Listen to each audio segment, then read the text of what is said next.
Hello नमस्ते स्वागत छ हजुरहरूलाई नेपाल अनलाइन स्कुलमा। आज हामीले पढ्न गइरहेको छौँ रिस्क म्यानेजमेन्ट भन्ने टपिक है। यो चाहिँ के को हो त युनिट 4 को टपिक हो। बीएससी सीएसआईटी को 8th सेमेस्टरको क्लाउड कम्प्युटिङ भन्ने सब्जेक्ट है। त्यसको हामीले अहिले पढिरहेको छौँ। युनिट 1, 2, 3 सकिसक्यो। अब युनिट 4 को पनि हामीले केही टपिकहरू पढिसक्यौँ प्रिभियस भिडियोजमा। अब आजको भिडियोमा चाहिँ हामी रिस्क म्यानेजमेन्ट भनेको के हो भन्ने कुराहरू चाहिँ पढ्छौँ। रिस्क म्यानेजमेन्ट, त्यसपछि रिस्क एसेसमेन्टको कुरा, त्यसपछि सेक्युरिटी म्यानेजमेन्ट, कसरी हामीले सेक्युरिटी म्यानेजमेन्ट गर्न सकिन्छ भन्ने कुराहरू चाहिँ यो तीनटा टपिक चाहिँ हामी आजको भिडियोमा पढ्छौँ है। अब हेर्नुहोस् है त, रिस्क म्यानेजमेन्ट भनेको छ यो चाहिँ क्लाउड कम्प्युटिङमा रिस्क म्यानेजमेन्ट। अब क्लाउड कम्प्युटिङ यति धेरै ग्रोथ भइसक्यो अहिलेको यो रिसेन्ट टाइममै होइन, धेरै ग्रोथहरू भएको छ र त्यो ग्रोथहरू भए सँगसँगै यसले चाहिँ धेरै एडभान्टेजहरू पनि दिन्छ इन्डिभिजुअललाई पनि र अर्गनाइजेसनलाई पनि, हो कि नै। र त्यो दिए तापनि केही त रिस्कहरू त हुन्छ होइन।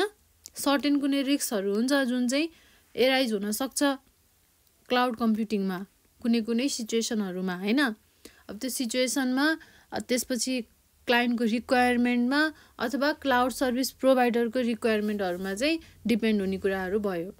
अब रिस्क हुन्छ, जहाँ चाहिँ कुनै न कुनै रिस्क हुन्छ, केही न केही रिस्कहरू हुन्छ। तर अब त्यो रिस्कलाई म्यानेजमेन्ट चाहिँ कसरी गर्ने त, त्यो भनेको के हो त? रिस्क म्यानेजमेन्ट भनेको के हो त? रिस्क म्यानेजमेन्ट भनेको के हो भन्नुहुन्छ भने रिस्कलाई पहिला आइडेन्टिफाई गर्नु पर्यो, त्यसपछि त्यसलाई चाहिँ हामीले कसरी कन्ट्रोल गर्न सकिन्छ अथवा कसरी म्यानेज गर्न सकिन्छ भन्ने कुरा चाहिँ हेर्नु पर्यो।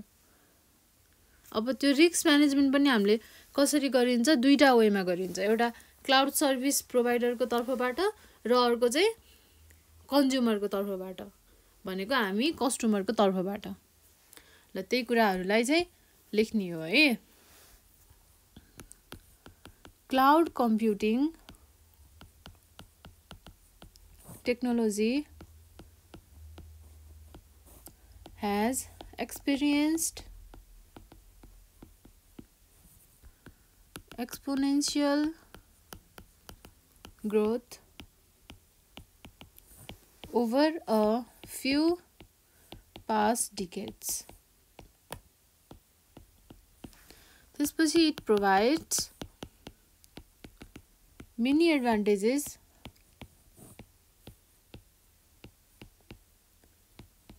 for both individuals and organization.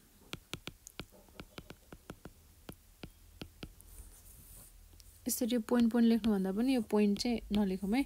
It provides many advantages for both individuals and organizations. However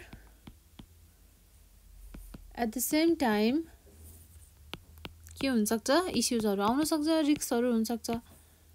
many issues have arisen due to vast growth of cloud computing. Growth of cloud computing. अब यति भइसकेपछि रिस्क म्यानेजमेन्ट भनेको के हो त? Risk management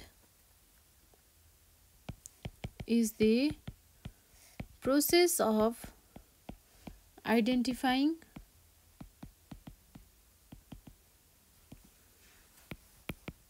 accessing and controlling threats to an organization's assets. के थ्रेटहरू आउन सक्छ अर्गनाइजेसनको एसेटमा, ती कुराहरूलाई कन्ट्रोल गर्ने, आइडेन्टिफाई गर्ने कुराहरू चाहिँ के हो त? रिस्क म्यानेजमेन्ट हो। अब इन क्लाउड कम्प्युटिङ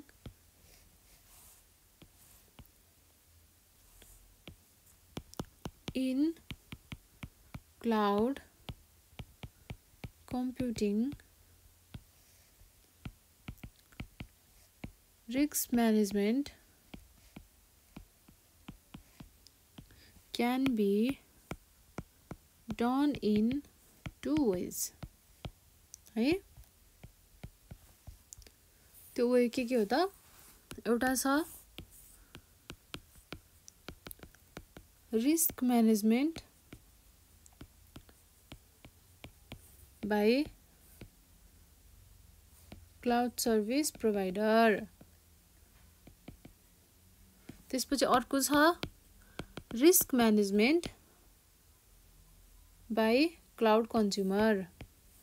भनेको हामी कस्टमरहरु इन्ड युजर्सहरु हैन ल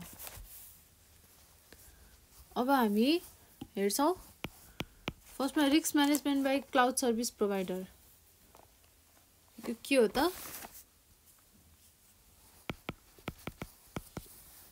risk management by cloud service providers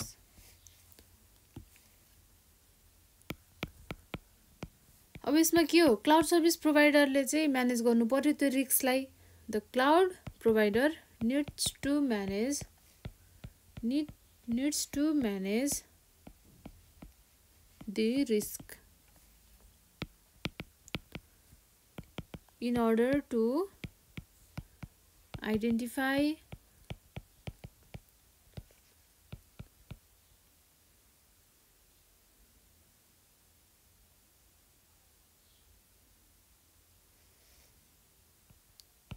prioritize the risk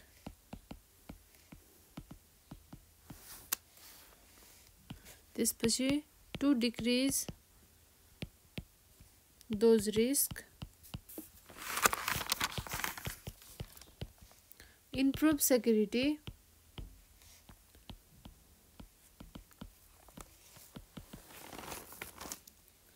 त्यसपछि increase confidence in cloud services है सरी अब सेकेन्डमा छ risk management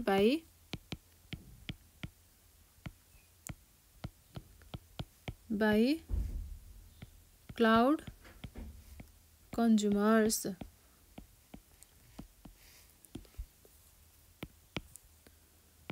All cloud consumers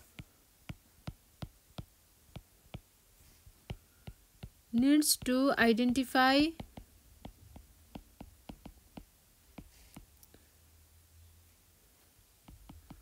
access and prioritize the risk of using cloud services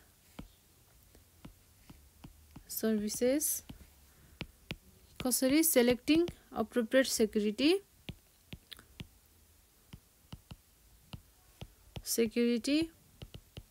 and privacy control त्यही नै त हो हैन privacy controls for selecting cloud provider अब cloud provider select गर्ने बेलामा हेर्नु पर्यो हामीले कस्तो खालको क्लाउड प्रोवाइडर छ उसको रिक्वायरमेन्टहरु के छ त्यसपछि सेक्युरिटी इश्यूजहरु सेक्युरिटीको कुराहरु कम्प्लायन्सहरु के छ लको अर्डरको कुराहरु हैन त्यो सबै कुराहरु के गर्नु पर्यो क्लाउड कन्ज्युमरले याद गर्नु पर्यो अथवा त्यो सबै कुराहरुलाई विचार गरेर रिस्क म्यानेजमेन्ट गर्न सकिन्छ हैन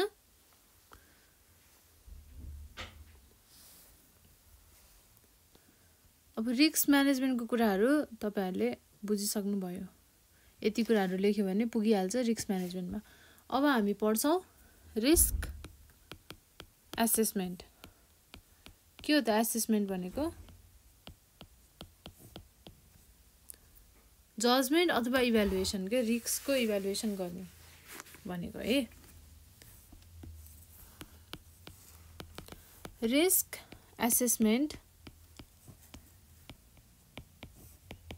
is the evaluation of risk कस्तो खालको रिस्क हो त्यो रिस्कले के चाहिँ आउटपुट आउटकम के रिजल्ट के दिन्छ हैन हो त्यो सबै कुराहरू चाहिँ र कति यसको कति चाहिँ हार्म गर्न सक्छ त्यो सबै कुरा कतिको सेन्सिटिभ छ त्यो सबै कुराहरू चाहिँ रिस्क एसेसमेन्ट भित्र पर्छ अब यसलाई हामीले के पनि भन्न सकिन्छ जजमेन्ट पनि भन्न सकिन्छ रिस्क एसेसमेन्ट भनेको is the evaluation of risk or we can say identify hazards and risk factors that have potential to cause harm हो यही प्रोसेसलाई चाहिँ के भन्छ रिस्क एसेसमेन्ट भनेर भन्छ यो प्रोसेस के हो एकदम क्रिटिकल छ this process is critical in cloud computing एकदम इम्पोर्टेन्ट छ रिस्क एसेसमेन्ट त हामीले गर्नै पर्छ कस्तो खालको रिस्क हो भनेर इभ्यालुएट गर्नुपर्छ त्यसलाई जजमेन्ट गर्नु पर्यो हैन अनि बल्ल त हामीले रिस्कलाई कसरी म्यानेज गर्न सकिन्छ अथवा त्यो रिस्क नआउनलाई हामीले प्रिकसनहरु के अपनाउन सकिन्छ त्यो कुराहरु थाहा हुन्छ अब there are various of ways to do a risk assessment. Risk assessment गर्नको लागि चाहिँ हामीसँग धेरै तरिकाहरू हुन सक्छ हैन के रहेछ त हेरौँ है फर्स्टमा छ आइडेन्टिफाई द hazards आइडेन्टिफाई गर्नु पर्यो कस्तो खालको हो हैन त्यसपछि डिसाइड गर्नु पर्यो त्यसले कसलाई हार्म गर्छ र कति हार्म गर्छ कसरी गर्छ भन्ने कुरा डिसाइड गर्नु पर्यो decide who might be harmed and how त्यसपछि छ अब त्यसलाई इभ्यालुएट गर्नु पर्यो रिस्कलाई अनि कन्ट्रोल मेजर कस्तो खालको प्रिकसन अपनाउने त्यो हेर्नु पर्छ and decide on control measures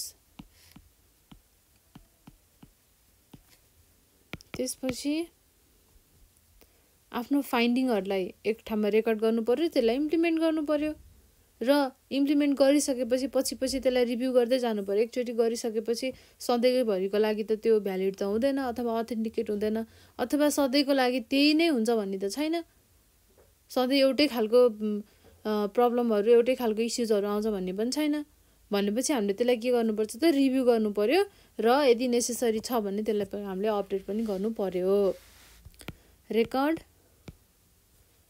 your findings and implement them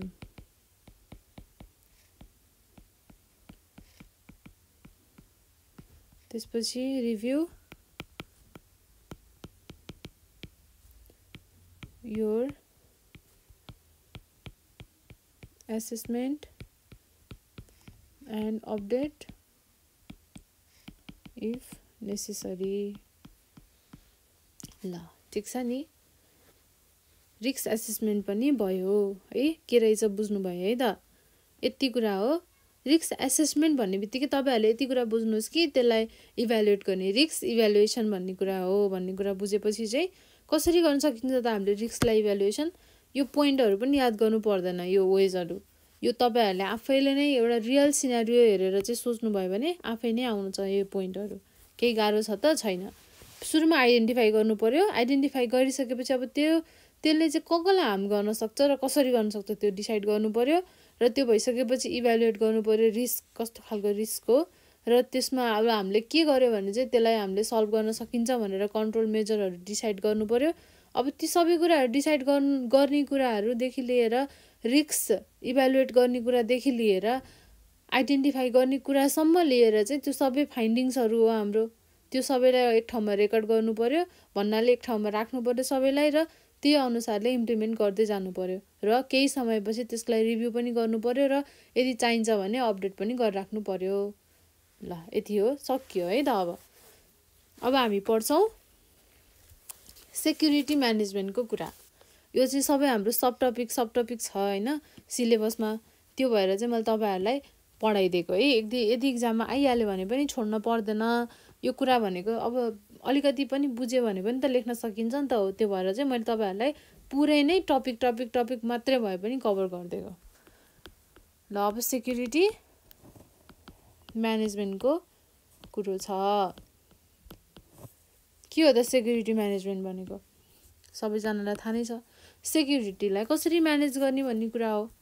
अब it is the identification of an organisation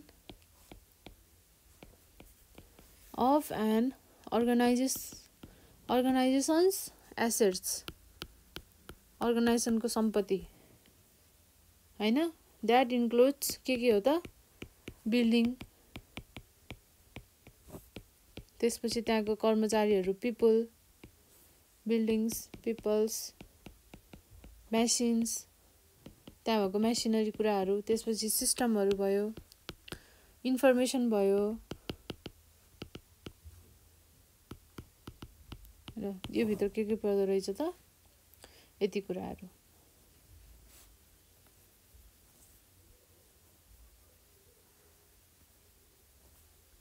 followed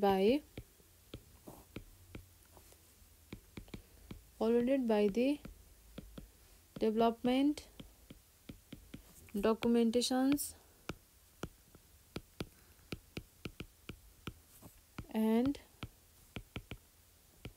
implementation of policies and procedures for protecting these assets. One of the most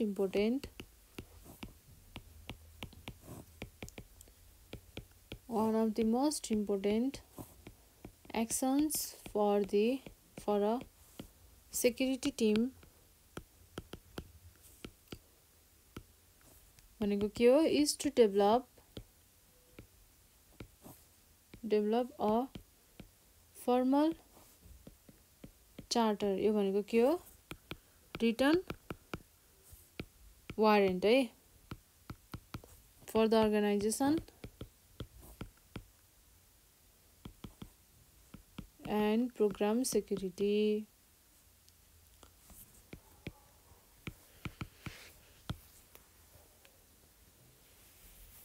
बुझिहाल्नु भयो है security management के हो, कसरी गर्ने भन्ने कुराहरू।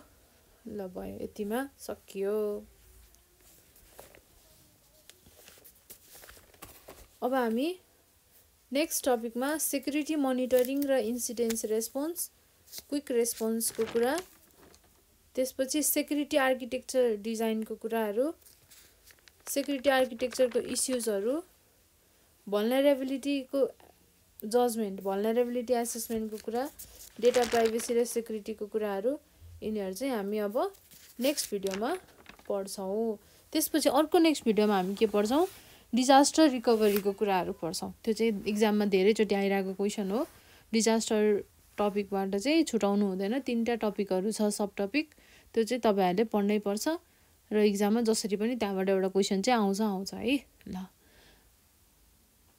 कि म तपाईँहरूलाई यही भिडियोमा नै सेक्युरिटी मोनिटरिङ र इन्सिडेन्स रेस्पोन्सको कुरा पनि म तपाईँहरूलाई यसमै पढाउँछु है त। ल भिडियो किन सानो बनाउनु भनेर सबै एउटैमा सकाइदिनु पाए, तपाईँहरूलाई पनि पढ्न मजा आउँथ्यो। Security monitoring and incidence response मैले तपाईँहरूलाई सिलेबस अगाडि राखेर पढाइरहेको छु है। सिलेबस हेर्दै एउटा पनि टपिक नछुटोस् भनेर मैले तपाईँहरूलाई पढाइरहेको छु र तपाईँहरूलाई धेरै लोड होस् पनि म चाहदिनँ। त्यही भएर अहिले चाहिँ मैले तपाईँहरूलाई लामो भिडियो भन्दा पनि सर्ट तर टपिकको भिडियोहरू चाहिँ मैले बनाउन प्रयास गरिरहेको छु। तर पनि चित्तै बुझ्दैन र भिडियो लामो चाहिँ भइहाल्छ क्या। नट मोर देन 30 मिनट्सको भिडियो बनाऊँ भन्ने सोचिरहेको थिएँ मैले योपालि। तर बोल्दै गएपछि कुराहरू आउँदै जान्छ, टपिकहरू आउँदै जान्छ, भन्दै गइन्छ होइन। त्यो एउटा त्यो फ्लो बसिसकेको हुन्छ, त्यसपछि पजै गर्नु मन लाग्दैन, इन्डै गर्नु मन लाग्दैन होइन। अनि 1 घण्टा 1.5 घण्टा उस्तै पर्यो भने 2 घण्टा त्यस्तो पुगिसक्या हुन्छ के भिडियो। ल अब security monitoring and incident response भनेको सेक्युरिटी मोनिटरिङ भन्ने छ है। नामै सुनेर हामीले अलिकति थाहा पाउन सकिन्छ। सेक्युरिटी मोनिटर गर्ने। अब यसमा चाहिँ के मोनिटर गर्ने हो त भन्दा रिस्क मोनिटर गर्ने, के थ्रेटहरू छ भनेर चाहिँ मोनिटर गर्ने, त्यसलाई हामीले के भन्छ सेक्युरिटी मोनिटरिङ भनेर भनिन्छ। त्यसपछि मोनिटर गरिसकेपछि इन्सिडेन्ट रेस्पोन्स भनेको इमिडिएट रेस्पोन्स के दिने त। अब थ्रेटहरू के छ भन्ने त थाहा भइसक्यो हामीलाई हेरेर अथवा मोनिटर गरेर। अब मोनिटर गरिसकेपछि चाहिँ अब त्यसलाई रेस्पोन्स के दिने त भन्ने कुराहरू चाहिँ इन्सिडेन्ट रेस्पोन्स हो है। ल अब यहाँ चाहिँ कथा लेखौँ के अरे एकछिन। अब त्यो कथा लेखेपछि तपाईँहरूले कन्टेन्ट पाइसकेपछि त अनि आफै पढ्न बनाएर लेख्न सकिहाल्नुहुन्छ। मेन कुरा भनेको थोरै टपिक बुझाइदिएपछि त सबै कुरा सकिहाल्यो क्या। Potential risk and threats that organizations have to face are increasing exponentially हो कि नै। यस्तो कुराहरू त बढिरहेको छ दिनदिनै, डे बाई डे चाहिँ बढिरहेको छ। अब यस्तो कुराबाट अर्गनाइजेसनलाई बचाउनलाई to protect and organization assets from any type of cyber attack,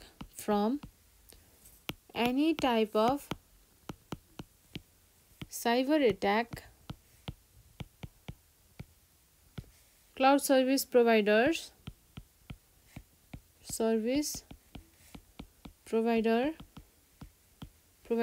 provide advanced services of security monitoring and incident response। यो फेसिलिटी के दिनुपर्छ हैन।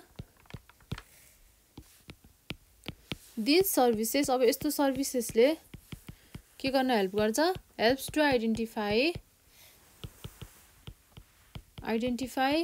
एन्ड रेमिडिएट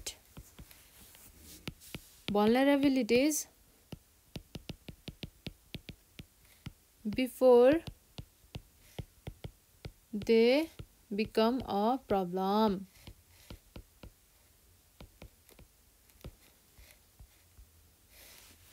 अब यसपछि भन्नुहुन्छ भने सेक्युरिटी मोनिटरिङ भनेको के हो। Security monitoring is the process of, यो पोइन्टलाई तपाईहरुले माथि नै लेख्दा पनि हुन्छ, process of collecting and analyzing information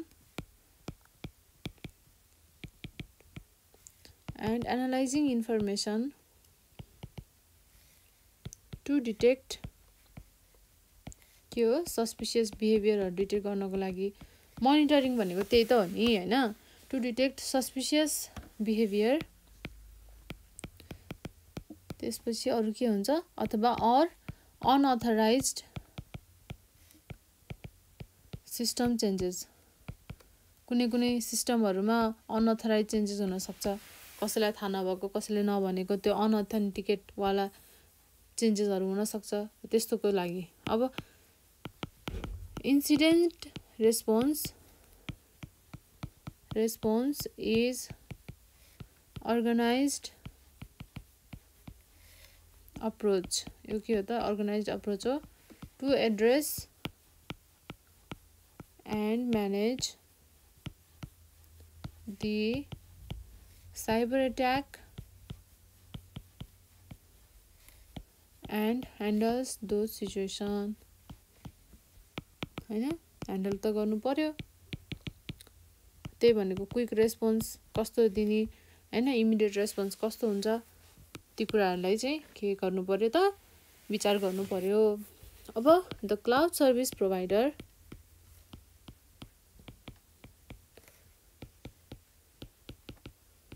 provides के दिन्छ क्लाउड सर्भिस प्रोवाइडरले भन्दा एउटा security monitoring and incidents response tool भन्ने दिन्छ। त्यसलाई हामीले के भनिन्छ, SIEM भनेर भनिन्छ।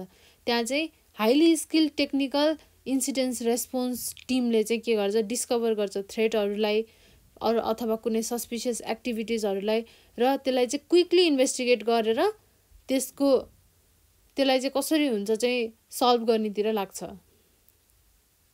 तर अब त्यो क्यापेबिलिटी, त्यो एक्सपर्टिज भएन भने त के हुन्छ त, कुनै पनि एउटा कम्पनीमा त्यस्तो स्किल्ड मेन पावर भएन भने के हुन्छ, company may be unable to detect and prevent, होइन, उसले चाहिँ डिटेक्ट पनि गर्न सक्दैन र प्रिभेन्ट पनि गर्न सक्दैन। भनेपछि के हुँदो रहेछ, द क्लाउड सर्भिस प्रोभाइडरले प्रोभाइड गर्दो रहेछ हामीलाई के त, security monitoring and incidents response tool and incident response, यसलाई हामीले के पनि भन्न सकिन्छ, SIEM भनेर भनिदो रहेछ है। SIEM टुल्स दिँदो रहेछ, where highly skilled technical incidents response टिमले के गर्छ त, डिस्कभर गर्छ थ्रेट्सहरूलाई, discover threats or suspicious activities and act quickly to investigate and work on thorough remediation। अब यस्तो क्यापेबिलिटी नभइकन के गर्न सक्दैन त, कम्पनीले डिटेक्ट गर्न सक्दैन र प्रिभेन्ट पनि गर्न सक्दैन कम्पनीको एसेटलाई। Without having this capability and expertise a कम्पनीले गर्न सक्दैन केही पनि। May be unable to detect and prevent के त security threats to its customer data, हैन।